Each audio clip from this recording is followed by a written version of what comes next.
ঠিক আছে মা, আমি তাহলে যাই। 7 দিন পরে আমি আবার চলে যাইতেছি। 7 দিন পর এসে আমার নাম পাইতো। আমার পোলার কাছে আমার নামে বদনাম না, আমার পোলার কাছে কি আমার ভিলেন বানাইতে চাইতাছ? আমি তো খারাপ, আমি আরো খারাপ হমু তোরে পিটাইয়া। হারামজাদি তোর সামনে আইসে না পা ঠিকই কইছো। তোরে আর তো সন্তানে হই করে আমার আমারই খারাপ চাবি আমারও কিন্তু মানুষ চরিত্র কেন তোমরা কি মানুষ? বাবা তুই সিটা না দিয়ে গেলি আবার আয়া পড়লিছে। আমি চলে গেছিলাম, আমি আবার ফিরে আইছি শুধু এই দৃশ্যটা দেখার জন্য। এই দৃশ্যটা দেখার জন্য আমি নাটক সাজাইছি। মা, তুমি তো মা নামের কলঙ্ক। তুমি নিজে একজন মা হয়ে আরেকজন গর্ভবতী মায়ের মারার চেষ্টা করতেছো। ভাইজান আমার কথাটা শুনো একটু। কি শুনবো তোর কথা? তোর ওই মুখে পবিত্র নামটা নিবি না। এই কই যাস? আমার করে 10টা বুঝছাই? এই একদম সেট করে বলা মুখ। আমারটা খাই, আমারটা পরে আমার সাথে বাইজলামি করো। আমার বোর গায়ে এর আগে তুই হাত তুলছিস, আমি কিচ্ছু বলি না। তুই আমার বোন তোর ভালো করে বলাইবো তা না।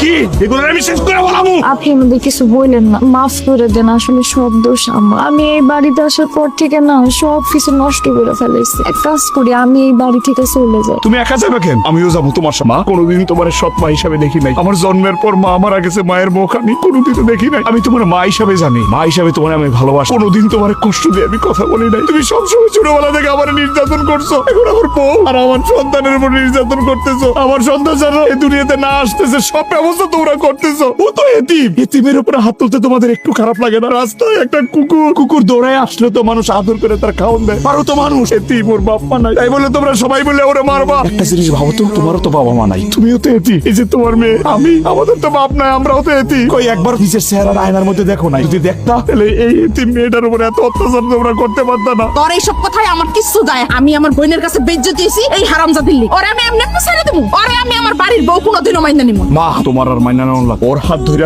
এই বাড়ি ছেড়ে আমি চলে যাও। তুমি থাকো তোমার মেয়ে আর এই লম্পট মেয়ের দামারি দিয়া। তুমি এই দুনিয়াতে মা শব্দটার কলঙ্ক। তোমার যদি কেউ দেখে তাইলে মারে কেউ শ্রদ্ধা করবো। আরে যারা এতিম মেয়ের উপরে আঘাত করতে পারে, মারতে পারে, তারা তো মানুষ না, তারা জানোয়ার, তারা হায় না। এতিমের উপর অত্যাচার করলে আল্লাহ সহ্য করে। মা, সে অন্যায় করছো, তুমি আসলে মাপ পাইবা না। আল্লাহর কাছে হাত তুলে মাপ চাও। তোমা চলো যাই, এই বাড়িতে আর এক মিনিটও থাকবো না। এই বাড়িতে আমি বা আমার সন্তান কেউ এই বাড়িতে নিরাপদ না। এরা হায় না, এরা মানুষ রূপে হায় না। চল। আরে যা যা, আপু বিদে হইছে। এখন যে জিনিসটা করতে হইব, কিছু জমি জমা বিক্রি করবো, বুঝছেন? বিক্রি করে আমি একটা ব্যবসা করবো। আপনার ওই ভরণ পোষণের ব্যাপার আছে না, আপনার চিন্তায় এখনই তো আমার মাথা চক্কর মারতেছে। কোন বসেটা ভালো মনে হয় সেটাই করো। আমার এটা কি হলো? এই কি হইছে? তুই এরকম করে কাঁদতাছিস কিসের জন্য? তোর জামাই কি আবার কাউরে নিয়ে পালাই গেছে? মা, আমার সোনা দানা সব কিছু লয়ে একটা বাজারের মায়া লয়ে গেছে। মা, আমার কপাল পুরো এদিকে